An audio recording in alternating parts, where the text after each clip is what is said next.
दोस्तों आज की वीडियो में बताने वाले हैं कि आप जो है कंपनी का शेयर यानी पेंशन वाला शेयर कैसे आप निकाल सकते हैं। तो चलिए देर किस बात की मैं बताता हूँ। वीडियो के बीच में मैं बताऊंगा कि आपको किन बातों को ध्यान भी रखना है ताकि आपका फॉर्म जो है रिजेक्ट ना हो और आपका पैसा जो है टाइम से आपके बैंक में क्रेडिट हो जाए।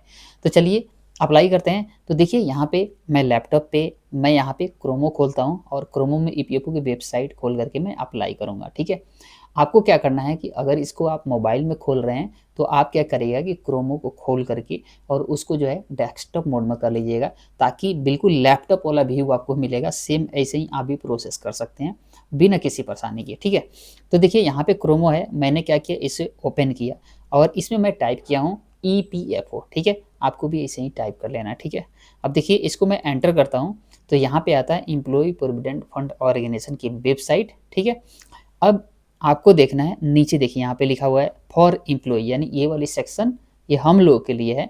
एम्प्लॉय हम लोग, तो यहीं से हम लोग अप्लाई करेंगे। तो फॉर एम्प्लॉय चलिए क्लिक करके ओपन करता हूँ। अब देखिए जब मैंने इसको ओपन किया तो यहाँ पे employ provident fund organisation India की वेबसाइट आ गई। ठीक है, अब क्या करना है, थोड़ा सा आपको नीचे ध्यान देना है। यहाँ पे लिखा हुआ है सेकेंड नंबर पे member UN online service OCS OTCP, इसको आपको क्लिक करके ओपन करना है। जब हमने इसे क्लिक करके ओपन किया तो मैं पहुंच गया मेंबर ई सेवा के पोर्टल पे। आप इसे ओके कर लीजिएगा। ठीक है, देखिए यहाँ पे लिखा हुआ आ रहा है मेंबर ई सेवा पोर्टल, आपको भी सेम ऐसे ही व्यू मिलेगा। ठीक है, अब यहाँ पे देखिए आपसे पूछ रहा है यूएन नंबर और पासवर्ड, तो आपको अपना यूएन नंबर डालना है और पासवर्ड डालना है। पासवर्ड नहीं बनाए हैं तो अब इजी हो गया है पासवर्ड क्रिएट करना, बनाना, या भूल गए तो भी कर सकते हैं। ये दोनों वीडियो का लिंक मैं इस वीडियो के डिस्क्रिप्शन में डाल दूंगा। ठीक है, आप अगर भूल गए तो पासवर्ड बना सकते हैं और इवन एक्टिवेट नहीं किए हैं तो एक्टिवेट कर सकते हैं। जब इवन एक्टिवेट करेंगे तो उस समय पासवर्ड भी आपको मिल जाएगा। ठीक है, तो मेरे पास अभी यूएन पासवर्ड है तो मैं डालता हूँ यहाँ पे। ठीक है, तो देखिए मैंने यूएन और पासवर्ड यहाँ पे डाला। ठीक, अब करता हूँ साइन इन। ठीक है, साइन इन जैसे मैंने किया तो मेरे जो है आधार लिंक मोबाइल नंबर पे OTP आया है। ठीक है, और मैं इसको यहाँ पे डालूंगा। आपको भी जो है एक OTP मिलेगा, किस पे, जो आधार में मोबाइल नंबर लिंक किया ना उस पर मिलेगा। ठीक है, उसको यहाँ पे डाल लीजिएगा और इस कैप्चा को जैसे मैंने देख के भरा है ना वैसे ही आप भर लीजिएगा। ध्यान से भरिएगा, नहीं तो कई बार आगे पीछे मतलब रिजेक्ट हो जाता है, लेता नहीं है। ठीक है, तो यहाँ पे मैंने भर लिया। ठीक है, अब मैं करता हूँ इसको सबमिट। जब सबमिट किया तो नोटिफिकेशन आया, इसको लेटर कर दीजिएगा। ठीक है, अब यहाँ पे मुझे अप्लाई करना है, ठीक है ना, पेंशन निकालने के लिए, पूरा का पूरा पेंशन निकालने के लिए। ठीक है, तो अब देखिए आपको इधर देखिए यहाँ पे है होम व्यू मैनेज अकाउंट और ऑनलाइन सर्विस। ठीक है, तो ऑनलाइन सर्विस वाले को आपको क्लिक करके ओपन करना है। यहाँ पे देखिए सबसे फर्स्ट नंबर पे ऊपर वाले पे मिल जा रहा है क्लेम फॉर्म 31 19 10C 10D, मतलब इसमें सारे फॉर्म है। कैसे आगे फॉर्म का सिलेक्शन करना है मैं बताऊंगा आपको। चलिए पहले इसे क्लिक करके ओपन करते हैं। अब मैंने यहाँ पे क्लिक करके ओपन किया तो अब स्टेज वन में क्या है कि यहाँ पे आपको अपना अकाउंट नंबर डालना है, यानी जो अकाउंट नंबर डालेंगे उसी में आपका जो है पैसा क्रेडिट होगा, पैसा उसी में आएगा।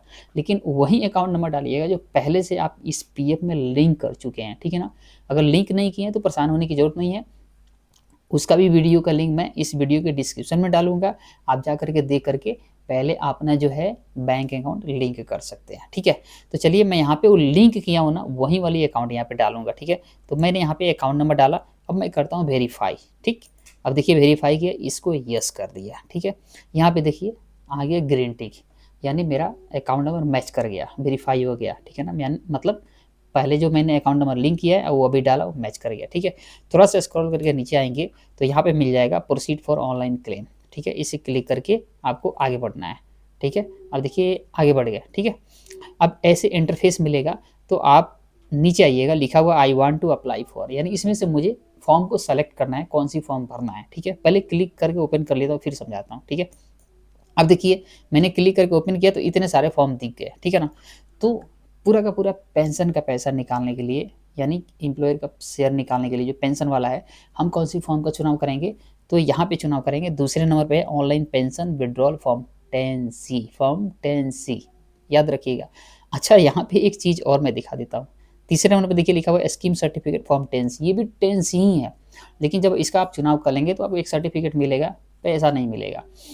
तो यही मैं बताया कि एक चीज़ मैं बीच बीच में बताया जाऊँगा ताकि किन किन बातों का ध्यान में रखना है। ठीक है, तो यहाँ पे आपको सिलेक्शन करना है विड्रॉल फॉर्म 10C, ताकि आपका पैसा अकाउंट में ना लाना है, ठीक है। तो इसको सेलेक्ट करता हूँ, ठीक है।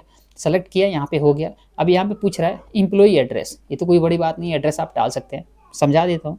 यहाँ पे गांव का नाम डाल लीजिएगा, यहाँ पे स्ट्रीट, ठीक है ना, रोड नंबर, यहाँ पे सेलेक्ट स्टेट, अपना राज्य का नाम सेलेक्ट कर लीजिएगा, यहाँ पे डिस्ट्रिक्ट सेलेक्ट करना है, यहाँ पे सिटी मतलब शहर का नाम, यहाँ पे पिन कोड 6 डिजिट का पिन कोड।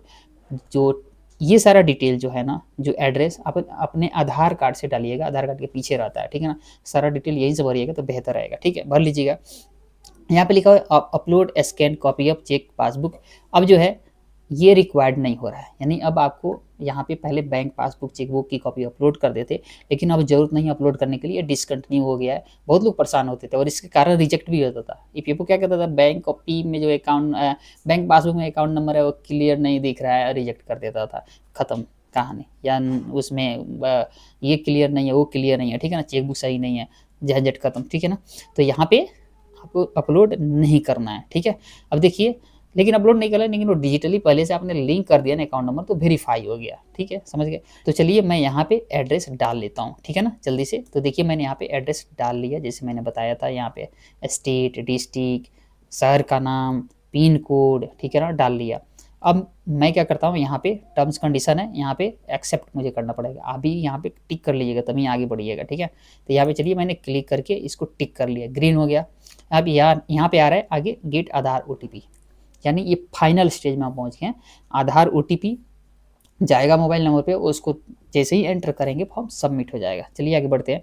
तो देखिए यहाँ पे गेट आधार OTP किया, अब ये आ गया आधार OTP, यहाँ पे लिख दिया सक्सेस OTP सेंड, ठीक है ना, ऑन मोबाइल नंबर। आपका जो मोबाइल नंबर होगा यहाँ पे दिखाई दे देगा 4 डिजिट का, कौन से मोबाइल नंबर पे आया, ठीक है।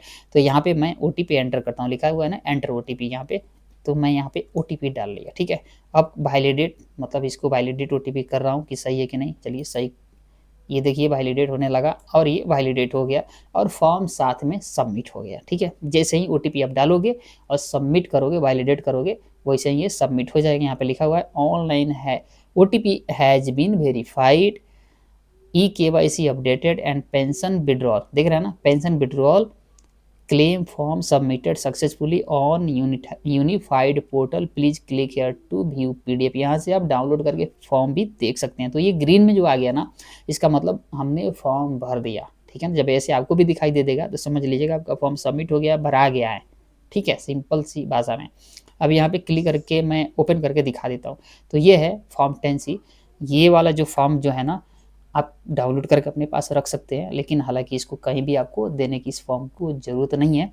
अब आती है मेन सवाल कि भाई हमने फॉर्म तो भर दिया, पैसे कितने दिन में आ जाएंगे। तो देखिए पैसे डिपेंड करता है आपके कि आपका नाम जो और आधार में नाम सब कुछ सही है, ठीक है ना, और डेट ऑफ बर्थ भी सही है, आपका IFSC कोड सही था, ठीक है ना। यानी कई सारे बैंक देखे थे ना, जैसे एयरटेल पेमेंट बैंक है या फिर ये पेटीएम पेमेंट बैंक है, पीछे कई सारे बैंक थे ना, उनके IFSC बदल गए थे। तो ये छोटे छोटे बैंक को बदलते रहते हैं, वही SBI का नहीं बदलता है, बैंक ऑफ बड़ौदा का नहीं बदलता है, पंजाब नेशनल का नहीं बदलता है। तो डिपेंड करता है कि अगर आपका IFSC कोड सही है, नाम मिसमैच नहीं है और आपका डेट ऑफ बर्थ सही है, फादर का नाम सही है, तो फिर आपका पैसा 3 से 7 दिन के अंदर यानी पहुंच जाता है, जल्दी ही पहुंच जाता है। वही थोड़ा भी दिक्कत होता है तो ये क्या करता है कि पेंडिंग में चला जाता है, थोड़ा अंडर प्रोसेस ज़्यादा दिन तक चला जाता है। फिर इसको कोई मैनुअल अधिकारी चेक करता है और देखता है कि ये क्लेम जेन्युइन है, इसको पास कर देनी चाहिए, तो हो जाता है। लेकिन अगर ये सारा डिटेल सही रहता है तो ये ऑटोमेटिक आपके खाते में जो है पैसा पहुँच जाता है, कंप्यूटराइज वेरिफिकेशन होकर के, यानी कोई वेरीफाई नहीं करता है मैनुअली, जैसे मेरे जैसे बैठ के, ठीक है ना, कंप्यूटराइज से वेरीफाई होगा, अकाउंट में सीधे आ जाएगा, ठीक है ना।